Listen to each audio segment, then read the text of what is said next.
আমরা এখন খুবই গুরুত্বপূর্ণ তিনটা জিনিসের প্রিপারেশন বা হচ্ছে প্রস্তুতি দেখব। ডেটল, টিএনটি মানে হচ্ছে ট্রাইনাইট্রোটোলুইন, আর হচ্ছে প্যারাসিটামল, যেগুলো তোমাদের প্রায় পরীক্ষায় আসে। তো প্রথমে তৈরি করব হচ্ছে আমরা ডেটল। ডেটল বলতে আসলে ডেটলের মূল উপাদান সেটা হচ্ছে ক্লোরোজাইলিনল। ক্লোরোজাইলিনল তৈরি করব আমরা। তো সেটা তৈরি করব হচ্ছে আমরা বেনজিন ডায়াজোনিয়াম ক্লোরাইড থেকে। আমরা কিন্তু এর আগে বেনজিন ডায়াজোনিয়াম ক্লোরাইড কীভাবে তৈরি করা সেটা দেখে এসেছি এর আগে। তো বেনজিন ডায়াজোনিয়াম ক্লোরাইড হচ্ছে এরকম যে এখানে একটা বেনজিন থাকবে, তারপর হচ্ছে ডায়াজোনিয়াম সল্ট থাকবে আর কি, N2Cl, যেটাকে আমরা বলি হচ্ছে বেনজিন ডায়াজোনিয়াম ক্লোরাইড। তো এটাকে আমরা যেটা করব অ্যালকাইলেশন করব। তো আমরা কিন্তু অ্যালকাইলেশন রিয়েকশন আগে দেখে এসেছি। অ্যালকাইলেশন করার জন্য যেটা লাগে অ্যালকাইল হ্যালাইড লাগে, তাই না? সো আমি যে কোনো একটা অ্যালকাইল নিব। সো এক্ষেত্রে নিব হচ্ছে আমরা CH3, তারপর হচ্ছে একটা হ্যালোজেন আয়োডিন মানে হচ্ছে মিথাইল আয়োডাইড। তো আমাদের এখানে প্রভাবক হিসেবে নেওয়া লাগবে হচ্ছে AlCl3। যদি আমরা নেই এখানে AlCl3, তাহলে এই যে আমাদের বেনজিনে কে বসে যাবে? আমরা যদি অ্যালকাইলেশন করি তাহলে বেনজিনে কিন্তু কি বসে যায়? অ্যালকাইলটা বসে যাবে, তাই না? সো এখানে যেটা হবে যে বেনজিন ডায়াজোনিয়াম ক্লোরাইড N2Cl। এখন অ্যালকাইল যে বেনজিনে বসবে কোথায় কোথায় বসবে? বসবো হচ্ছে মেটা পজিশনে। এটা হচ্ছে অর্থ পজিশন, মেটা পজিশন, প্যারা পজিশন, মেটা পজিশন, অর্থ পজিশন। তো এই যে N2Cl সে কিন্তু হচ্ছে একটা বেনজিন ডিঅ্যাক্টিভেটিং গ্রুপ, মানে বেনজিন বলে নিষ্ক্রিয়কারী মূলক। একটু আগে আমি তোমাদের দেখিয়েছিলাম হচ্ছে বেনজিন সক্রিয়কারী মূলক OH, তাই না? মানে যদি বেনজিনে OH থাকে বা হচ্ছে CH3 থাকে এরকম, তখন কেউ যদি বেনজিনে আসে তারা হচ্ছে অর্থ আর হচ্ছে প্যারা পজিশনে বসবে। আমরা একটু পরেই দেখব যখন আমরা টিএনটি তৈরি করব, তখন আমরা টোলুইন থেকে টিএনটি তৈরি করব আর কি। তো এখানে CH3 বসবে হচ্ছে মেটা পজিশনে, কারণ N2Cl হচ্ছে বেনজিন নিষ্ক্রিয়কারী মূলক বা হচ্ছে ডিঅ্যাক্টিভেটিং গ্রুপ। এখানে বসলো, আমরা এটা পেয়ে গেলাম। তো আমরা পেয়ে গেলাম হচ্ছে 3,5 ডাইমিথাইল বেনজিন ডায়াজোনিয়াম ক্লোরাইড। কী হবে? যেহেতু 3 নাম্বার কার্বন, এটা 1 2 3 4 এই 5 এই 6, সেটা হবে হচ্ছে 2,5 ডাইমিথাইল বেনজিন ডায়াজোনিয়াম সল্ট আর কি। লিখি আমি যে বেনজিন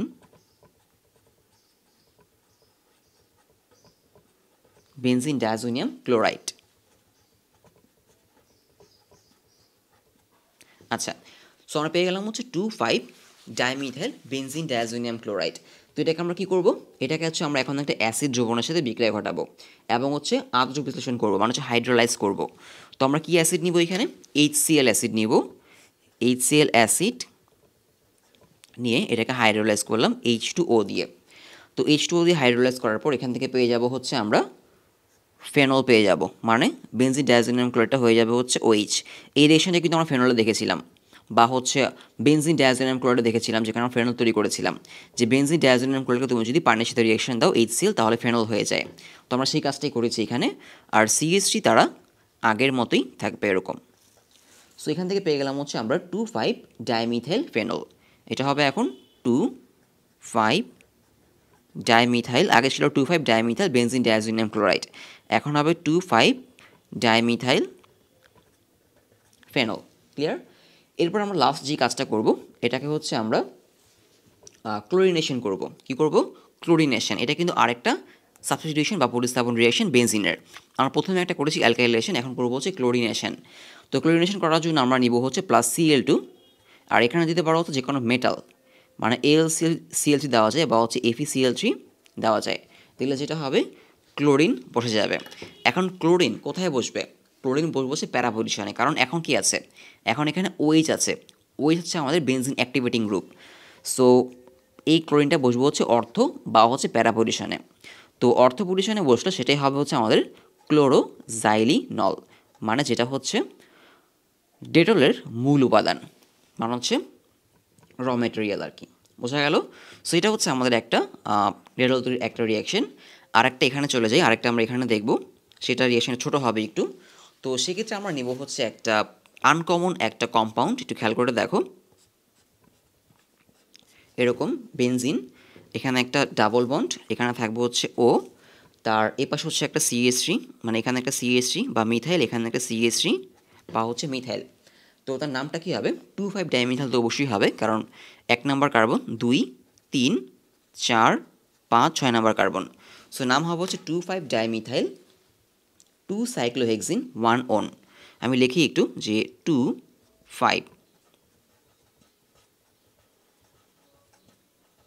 2,5 ডাইমিথাইল 2 সাইক্লোহেক্সিন, কারণ 2 নম্বর কার্বনে কি আছে, ডাবল বন্ড আছে, সো ডাবল বন্ড কিন্তু দেওয়া লাগবে। 2 কী হবে সাইক্লোহেক্সিন, এটা কিন্তু কোনো অ্যারোমেটিক কম্পাউন্ড না, এটা একটা অ্যালিফেটিক, মানে অ্যালিসাইক্লিক কম্পাউন্ড। এটা সাইক্লিক কিন্তু এর প্রপার্টি হচ্ছে অ্যালিফেটিকের মতো। সো সাইক্লোহেক্সিন যেহেতু এখানে কি আছে, কীটমূলক আছে, তাই না? কীটমূলক কীরকম ছিল, এরকম কার্বনের সাথে যদি ডাবল বন্ড থাকে এরকম, সো এখানে তো একটা কার্বন আছে, তাই না? তার সাথে ডাবল বন্ড দিয়ে একটা অক্সিজেন আছে, সো এটা হচ্ছে একটা ketone. So cyclohexene 1 on 2,5 ডায়ামিথাল 2 cyclohexene 1 on. তো এটার সাথে আমরা কি দিব, খেয়াল করে দেখো, এটার সাথে দিব হচ্ছে আমরা এটাকে অ্যারোমেটিকরণ করব, মানে অ্যারোমেটিক কম্পাউন্ডে নিয়ে যাব। তার জন্য আমরা এখানে দিব হচ্ছে প্যালাডিয়াম। কি দিব? প্যালাডিয়াম দিব, পিডি, মানে প্যালাডিয়াম হচ্ছে একটা ধাতু বা হচ্ছে মেটাল। তো প্যালাডিয়াম লিগ্যান্ড কমপ্লেক্স বলা হয় এটাকে, সহ উত্তপ্ত করলে এটাকে বলে প্যালাডিয়াম। আমি লিখি লিগ্যান্ড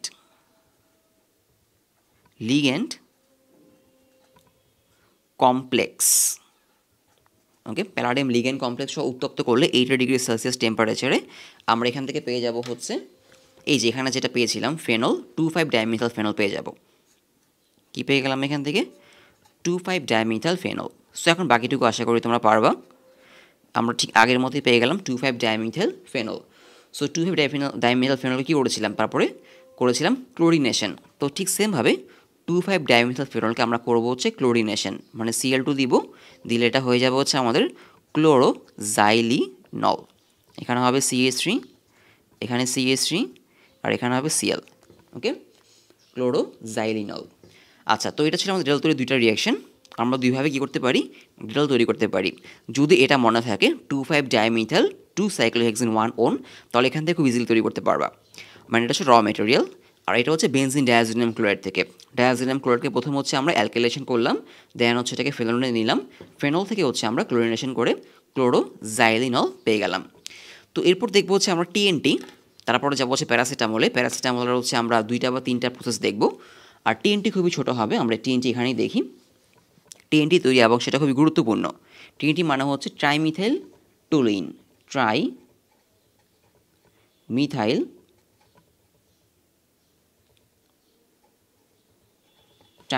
টুলুইন। তো তার জন্য আমরা যেটা কী করব, টুলুইন নিব এবং টুলুইনকে কী করব, নাইট্রেশন করব। এটা হচ্ছে টুলুইন নিলাম CH3। তো যদি টুলুইনকে নাইট্রেশন করি, নাইট্রেশন করার জন্য কী লাগে, HNO3 লাগে, তাই না? HNO3। তো HNO3 কে তোমরা এভাবে লিখতে পারো যে OHNO2 লেখা যাবে। আর এখানে আমরা প্রভাবক হিসেবে কী নেই, আমরা ক্যাটালিস্ট নিব হচ্ছে H2SO4, তাই না? H2SO4। তো আমরা কিন্তু এটা দেখে এসেছিলাম, আমরা হচ্ছে বেনজিনে কী দেখে এসেছিলাম, বেনজিনে নাইট্রেশন দেখে এসেছিলাম। তো বেনজিন নাইট্রেশন করলে কী পাওয়া যায়, নাইট্রোবেনজিন এরকম, তাই না? NO2। এখন আমরা কিন্তু একটু আগে আমি বলেছিলাম যে OHCH3 এরা হচ্ছে কি বেনজিন অ্যাক্টিভেটিং গ্রুপ। যখন ওরা বেনজিনে থাকবে, ওই অবস্থায় যদি বেনজিনে কেউ আসে, তারা হচ্ছে কোথায় বসবে, অর্থ আর হচ্ছে প্যারা পজিশনে বসবে, এরকম আর কি। এখানে CH3, তো এখানে কে আসবে, নাইট্রোমূলক আসবে, কারণ এখানে হচ্ছে NO2 হচ্ছে কি ইলেকট্রোফাইল। আমরা বেনজিনের ইলেকট্রোফিলিক রিয়েকশনে, ইলেকট্রোফিলিক প্রতিস্থাপন হচ্ছে 5 রকম রিয়েকশন দেখেছিলাম, তার মধ্যে একটা ছিল নাইট্রেশন। তো সেখানে আমরা মেকানিজম সহ এটা দেখেছি, যদি মনে না থাকে বা ভুলে গিয়ে থাকো তাহলে দেখে আসতে পারো। তো এখানে যেটা হবে, NO2 হচ্ছে ইলেকট্রোফাইল, NO2 বসবে কোথায়, বসবে অর্থ পজিশনে বসবে, আর হচ্ছে প্যারা পজিশনে বসবে, এখানে CH3, আর হচ্ছে এখানে NO2। এখন আমরা যেটা পেলাম আর কি, যেটা পেলাম, বা এখানে বলতে পারো যে একসাথে হচ্ছে আমরা কী পাবো, যেহেতু অর্থ প্যারা পজিশনে বসবে, মানে আমরা আলটিমেটলি যেটা পেয়ে যাব। ওকে, এটা যদি একবারে যদি লিখি আর কি, দুইটা না লিখে, মানে এখানে আর এখানে। এখন এই জিনিসটা নিয়ে হচ্ছে আমরা, এটা হচ্ছে 2,4 ডাইনাইট্রোটলুইন, 2,4 ডাইনাইট্রোটলুইন। সো আমরা এখানে 2,4 ডাইনাইট্রোটলুইনকে এখানে নিব। এটা হচ্ছে আমাদের কি, এখানে নাইট্রোমূলক, এখানে নাইট্রো গ্রুপ, আর এখানে CH3, 2,4 ডাইনাইট্রোটলুইন প্লাস এটাকে করবো হচ্ছে আমরা আবার নাইট্রেশন করব, OHNO2 H2SO4। নাইট্রেশন করলে তার অর্থ পজিশন কি, একটা জায়গা ফাঁকা আছে, তাই না? ওই জায়গায় হচ্ছে আমাদের কি বসবে, একটা নাইট্রোমূলক বসে যাবে এখানে। সো আমরা পেয়ে গেলাম হচ্ছে ট্রাই নাইট্রোটোলুইন মানে TNT। আর এটা ছিল আমার 2,4-ডাইনাইট্রোটোলুইন, সেখান থেকে পেয়ে গেলাম হচ্ছে আমরা TNT। TNT ফুল মিনিং কী হবে? 2,4,6 তারপর হবে ট্রাইনাইট্রোটোলুইন, ট্রাইনাইট্রোটোলুইন 2,4,6 ট্রাইনাইট্রোটোলুইন। তো এই হচ্ছে আমাদের ডেটল আর TNT তৈরি করা। এরপরে চলে যাব হচ্ছে আমরা আমাদের পরের টপিকে, সেটা হচ্ছে প্যারাসিটামল। আমরা 2টা বা 3টা হচ্ছে প্যারাসিটামল তৈরির রিয়াকশন দেখব। তো প্যারাসিটামল প্রস্তুতির শুরুতেই আমরা তৈরি করব হচ্ছে ফেনল থেকে, মানে ফেনল থেকে আমরা নিয়ে আসবো হচ্ছে প্যারাসিটামল। তো প্রথমটা দেখি, আমরা নিলাম হচ্ছে একটা ফেনল মানে OH। তো প্রথমে যেটা করব আমরা ফেনলে নাইট্রেশন করব। তো নাইট্রেশন কীভাবে করে? সোডিয়াম নাইট্রেট বা নিতে পারি হচ্ছে আমরা ক্যালসিয়াম নাইট্রেট বা অন্য কিছু নিতে পারি আর কি। সো আমরা এখানে নিব হচ্ছে NaNO3 আর ক্যাটালিস্ট নিব হচ্ছে H2SO4, মানে যে কোনো নাইট্রেটযুক্ত কোনো কম্পাউন্ড নেওয়া লাগবে। তো কী হবে, নাইট্রেশন করলে যেটা হয় বেনজিনে হচ্ছে NO2 মূলক বসে যাবে, তাই না? আমরা যদি বেনজিনকে নাইট্রেশন করি তাহলে কি হয়? বেনজিনকে যদি নাইট্রেশন করা হয় তাহলে বেনজিনে হচ্ছে NO2 মানে নাইট্রোবেনজিন তৈরি হয়, তাই না? তো এক্ষেত্রে সেটা হবে, কিন্তু এখানে কি আছে? বেনজিনে OH, আর আমরা কি জানি OH হচ্ছে অর্থপ্যারা নির্দেশক, মানে হচ্ছে অর্থপ্যারা ইন্ডিকেটর, বা OH হচ্ছে বেনজিন অ্যাক্টিভেটিং গ্রুপ। তো যেটা হবে এখান থেকে পেয়ে যাব হচ্ছে আমরা OH NO2 অর্থ পজিশনে বসবে, অথবা এই NO2 হচ্ছে প্যারা পজিশনে বসবে। এটা হচ্ছে প্যারানাইট্রোফেনল আর এটা হচ্ছে অর্থোনাইট্রোফেনল, কারণ OH হচ্ছে অর্থপ্যারা ইন্ডিকেটর গ্রুপ আর কি। তো এখান থেকে হচ্ছে আমরা প্যারানাইট্রোফেনলটা নিব আর কি, এবং সেই প্যারানাইট্রোফেনলকে আমরা হচ্ছে সোডিয়াম বোরোহাইড্রেট তার সাথে রিয়েক্ট করাবো আর কি। সো নিলাম হচ্ছে প্যারানাইট্রোফেনল এটা প্লাস হচ্ছে সোডিয়াম বোরোহাইড্রেট NaBH4। তো সোডিয়াম বোরোহাইড্রেট তার সাথে রিয়েকশন দিলে যেটা হবে এখান থেকে পেয়ে যাব হচ্ছে আমরা 4-অ্যামিনোফেনল। কী পাবো? 4-অ্যামিনোফেনল, মানে এরকম আর কি। এখানে OH আর এখানে পেয়ে যাব হচ্ছে NH2, মানে NO2টা হয়ে যাবে হচ্ছে NH2। সো এই যে রিয়েকশনটা এখন করলাম এটা কিন্তু হচ্ছে নাইট্রোবেনজিন থেকে অ্যারোমেটিক অ্যামিন তৈরির একটা রিয়েকশন। মানে এই উপরে এই OH-টা বাদ দাও, বাদ দিয়ে এটা কি একটা নাইট্রোবেনজিন, তাই না? তো তুমি যদি এর সাথে সোডিয়াম বোরোহাইড্রেট রিয়েকশন করো NaBH4 সোডিয়াম বোরোহাইড্রেট, তাহলে NO2 কী হয়ে যাবে? NH2 হয়ে যাবে। তো এটা কিন্তু আসলে একটা অ্যানিলিন, মানে অ্যানিলিন বা হচ্ছে অ্যারোমেটিক অ্যামিন তৈরির একটা রিয়াকশন, সেটি আমরা করলাম। আমরা এখান থেকে পেয়ে গেলাম হচ্ছে প্যারা অ্যামিনোফেনল। ক্লিয়ার? প্যারা অ্যামিনোফেনল। এখন এর পরে যে কাজটা করব আমরা প্যারা অ্যামিনোফেনলের সাথে আমরা রিয়েক্ট করব হচ্ছে অ্যাসিড অ্যানহাইড্রাইট। এই জিনিসটা তোমাদের একটু জানা দরকার, অ্যাসিড অ্যানহাইড্রাইটটা আসলে কি। এটাকে বইতে লেখা হচ্ছে এইভাবে AC2O। তো আমি সেটা তোমাদের বোঝাবো যে অ্যাসিড অ্যানহাইড্রাইট আসলে কী জিনিস। আমরা কিন্তু জানি যে CH3COOH এটা হচ্ছে ইথানোয়িক অ্যাসিড বা হচ্ছে একটা অ্যাসিটিক অ্যাসিড, তাই না? এখানে আমি আরেকটা CH3COOH লিখি, CH3COOH। এটা একটা CH3COOH, এটা একটা CH3COOH। তো আমি যদি দুইটা অ্যাসিড থেকে 1 মোল পানি সরিয়ে নিই তাহলে কী হচ্ছে খেয়াল করে দেখো। এখান থেকে 1 মোল পানি সরিয়ে নিচ্ছি, মানে দুইটা H আর একটা O। তাহলে যেটা হয়ে যাচ্ছে এখান থেকে পেয়ে যাবো হচ্ছে আমরা এরকম একটা জিনিস CH3C, আর এই পাশেও CH3C।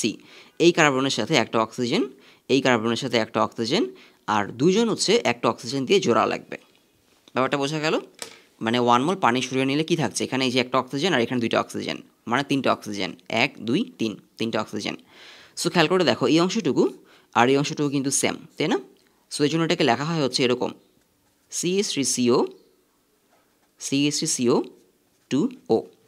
আর এই যে ভিতরের অংশটা CH3CO, এটাকে বলা হয় হচ্ছে অ্যাসিটাইল মূলক আর কি, AC2O।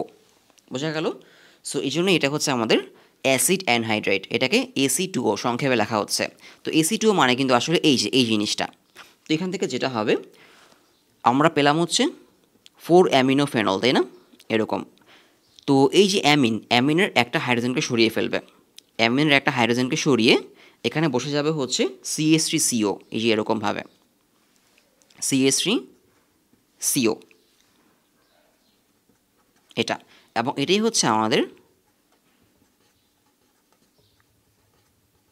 প্যারাসিটামল। ওকে, সো প্রথমে যেটা করব, ফেনলকে আমরা কী করবো, নাইট্রেশন করব। নাইট্রেশন করে পেয়ে যাব হচ্ছে আমরা প্যারানাইট্রোফেনলকে আমরা নিয়ে যাব হচ্ছে 4 অ্যামিনোফেনলে, মানে সোডিয়াম বোরোহাইড্রেট দিয়ে আমরা NO2টাকে NH2তে নিয়ে যাব। দেন হচ্ছে এটাকে অ্যাসিড অ্যানহাইড্রাইট, এটাকে কি বলে, অ্যাসিড অ্যানহাইড্রাইট। ওকে, অ্যাসিড অ্যানহাইড্রাইট, তার সাথে রিয়েকশন করে আমরা চলে যাব হচ্ছে প্যারাসিটামলে। এখন আমরা পরের ইয়েটাতে যাই। পরেরটাতে কী করবো একটু খেয়াল করে দেখো। এর পরেরটাও হচ্ছে আমরা ফেনল থেকেই তৈরি করব। ক্লিয়ার? সেটা কীভাবে, আমরা প্রথমে ফেনল নিলাম, ফেনল তার সাথে প্রথমেই হচ্ছে আমরা অ্যাসিড অ্যানহাইড্রাইট মানে AC2O তার রিয়েক্ট করে দিব। তো অ্যাসিড অ্যানহাইড্রাইট তার রিয়েকশন করলে যেটা হবে, এখানে অ্যাসিড অ্যানহাইড্রাইট সাথে রিয়েকশন করার পর কী হয়েছিল, এখানে হাইড্রোজেনের জায়গায় কী বসেছিল একটা, খেয়াল করে দেখো, এই যে অ্যামিন NH2 একটা হাইড্রোজেন সরিয়ে এখানে বসে গিয়েছিল হচ্ছে অ্যাসিটাইল মূলক, তাই না, CH3CO, তাই তো, একটা হাইড্রোজেন সরিয়ে এই যে অ্যানহাইড্রাইটের এই যে এই অংশটা, যে জিনিসটা দুইটা আছে এখানে, সেই অংশটা বসে গিয়েছিল। তো এখানেও তাই হবে, এখানে যেটা হবে বেনজিনের এখান থেকে মানে এই প্যারা পজিশন থেকে একটা হাইড্রোজেন সরাবে। সো আমি এখান থেকে পেয়ে যাব হচ্ছে উপরে হবে OH, আর এখানে একটা হাইড্রোজেন সরিয়ে এখানে বসবো হচ্ছে CH3CO। সো এখানে পেয়ে যাব হচ্ছে আমরা এরকম একটা জিনিস CH3CO এটা। তো প্যারা পজিশনে কেন বসলো, কারণ এই যে OH কিন্তু হচ্ছে অর্থপ্যারার নির্দেশক, তাই না, মানে অর্থপ্যারা ইন্ডিকেটর গ্রুপ বা হচ্ছে বেনজিন অ্যাক্টিভেটিং গ্রুপ। তো এই জন্য কেউ আসলে সেটা অর্থ অথবা প্যারা পজিশনে বসবে। এরপরে এখানে নিয়ে আসবো হচ্ছে আমরা অ্যাসিটিক অ্যানহাইড্রাইট সহ রিয়েকশন করলাম। পরে হচ্ছে আমরা আসবো হচ্ছে হাইড্রোক্সিল অ্যামিন, এখানে কি দিব, হাইড্রোক্সিল অ্যামিন। তো হাইড্রোক্সিল অ্যামিন দেখতে কীরকম হয়, NH2OH, এগুলো একটু মুখস্থ করতে হবে, তাছাড়া আসলে তেমন কোনো উপায় নেই। তো হাইড্রোক্সিল অ্যামিন দিলে যেটা হবে এখান থেকে দেন আমরা পেয়ে যাব হচ্ছে, একটু খেয়াল করে দেখো কী পরিবর্তনটা হবে, OH আগের মতোই থাকবে, কারণ প্যারাসিটামলে কী থাকে, OH থাকে। আর এখানে হচ্ছে আমাদের CH3 রিয়েকশনটা হবে হচ্ছে এই যে ডাবল বন্ড আছে না, সেখানে হবে আর কি। তো সেখানে আমাদের এই যে অক্সিজেন সেটাকে উঠিয়ে এখানে বসে যাবে হচ্ছে NOH, কি বসবে, ডাবল বন্ড দিয়ে NOH। তো এটার নাম কী হবে, এটার নাম হবে হচ্ছে কিটো অক্সাইম, তার নাম হবে হচ্ছে কিটো অক্সাইম। দেন হচ্ছে আমরা এখানে পরের অংশটুকু আমি নিচের দিকে দেখাই, এখানে আমরা কিটো অক্সাইম তার সাথে দিব হচ্ছে আমরা, একটু খেয়াল করে দেখো যে এটাকে বলা হচ্ছে ব্যাকম্যান পুনর্বিন্যাস। আমরা এখানে দিব হচ্ছে SO2Cl2, এটার নাম হচ্ছে ব্যাকম্যান পুনর্বিন্যাস, SO2Cl2 আর হচ্ছে CF3COOH, একটু উইয়ার্ড জিনিসটা, CF3COOH দিলে এখান থেকে পেয়ে যাব হচ্ছে আমরা প্যারাসিটামল, মানে এই জিনিসটা পেয়ে যাব, এই যে OH, আর এখানে হচ্ছে কি ছিল NH, আর N এর সাথে কি থাকে CH3, সেটা হচ্ছে প্যারাসিটামল। সো আমরা যেটা করলাম এটা হচ্ছে এইটা থেকে একটু ছোট আর কি, কিন্তু তোমাকে এই প্রসেসটা মনে রাখতে হবে, যেটাকে বলা হচ্ছে ব্যাকম্যান পুনর্বিন্যাস। কি বলে, এই পার্টটাকে বলা হচ্ছে, আমি বলে দিচ্ছি, ব্যাকম্যান পুনর্বিন্যাস মানে অর্গানাইজেশন আর কি, ব্যাকম্যান অর্গানাইজেশন। তো এখানে যেটা হচ্ছে আমরা পেয়ে যাচ্ছি হচ্ছে কিটো অক্সাইম। ওকে, এটা হচ্ছে কিটো অক্সাইমকে যদি আমরা ব্যাকম্যান পুনর্বিন্যাস করি SO2Cl2 আর হচ্ছে CF3COOH দিয়ে, দেন পেয়ে যাব হচ্ছে আমরা প্যারাসিটামল। আর 3 নাম্বার আরেকটা আছে, 3 নাম্বারটা হচ্ছে এখান থেকে তৈরি করা হয়েছে, 3 নাম্বারটা হচ্ছে একদম অটোমেটিকলি যে এখান থেকে চলে আসছে 4 অ্যামিনোফেনল থেকে, এখান থেকে। সো এটা আসলে আলাদা করে না শিখলেও হয়, মানে এখান থেকে শুরু হয়েছে 4 অ্যামিনোফেনল, মানে এই স্টেপটা থেকে শুরু হয়েছে আর কি। আমরা এখানে ফেনল থেকে আগে 4 অ্যামিনোফেনল কী করেছি, নাইট্রোফেনল থেকে আমরা 4 অ্যামিনোফেনল তৈরি করেছি। তো 3 নাম্বার স্টেপটা হচ্ছে, মানে 3 নাম্বার টাইপটা হচ্ছে 4 অ্যামিনোফেনল থেকে শুরু হয়েছে। 4 অ্যামিনোফেনল কী করা হয়েছে, 4 অ্যামিনোফেনলকে আমরা এই যে AC2O মানে হচ্ছে অ্যাসিডিক অ্যানহাইড্রেটের সাথে রিয়েকশন দিলাম, দিলে কি হবে? এটা আসলে আলাদা কোনো কিছু না, এটা হচ্ছে এই যে এই স্টেপের এতটুকু অংশ আর কি, এই যে এতটুকু অংশ এটাই বলেছে। তো হচ্ছে 4-অ্যামিনোফেনলকে যদি আমরা অ্যাসিডিক অ্যানহাইড্রেটের সাথে রিয়েকশন দিই তাহলে পেয়ে যাব হচ্ছে প্যারাসিটামল। এখানে হাইড্রোজেন, একটা হাইড্রোজেন সরে গিয়ে এখানে চলে আসবে হচ্ছে CH3CO। ওকে, সো এটা খুবই সিম্পল। তার সাথে এখানে তৈরি হবে হচ্ছে CH3COOH। CH3COOH কারণটা কি? এখানে আমরা জানি অ্যাসিডিক অ্যানহাইড্রেটে কী থাকে, দুইটা CH3CO থাকে, তাই না? তো একটা CH3CO হচ্ছে একটা হাইড্রোজেনকে সরিয়ে, মানে এই যে অ্যামিনের একটা হাইড্রোজেনকে সরিয়ে বসে গেল, আর আরেকটা CH3CO হচ্ছে কি হয়ে যাবে, যে হাইড্রোজেনটাকে সরিয়ে সে বসলো ওই হাইড্রোজেনটাকে নিয়ে CH3COOH মানে ইথানোয়িক অ্যাসিড হয়ে যাবে। তো মোটামুটি এই ছিল আমাদের প্যারাসিটামল। আর আমরা প্যারাসিটামলের উপকারিতা কি সেটা কিন্তু আমরা মোটামুটি জানি, যে ব্যথা ট্যাথা এগুলোর ক্ষেত্রে আমরা হচ্ছে প্যারাসিটামল খাই, তাই না? আচ্ছা, তো এই ছিল মোটামুটি আমাদের প্যারাসিটামল প্রস্তুতি।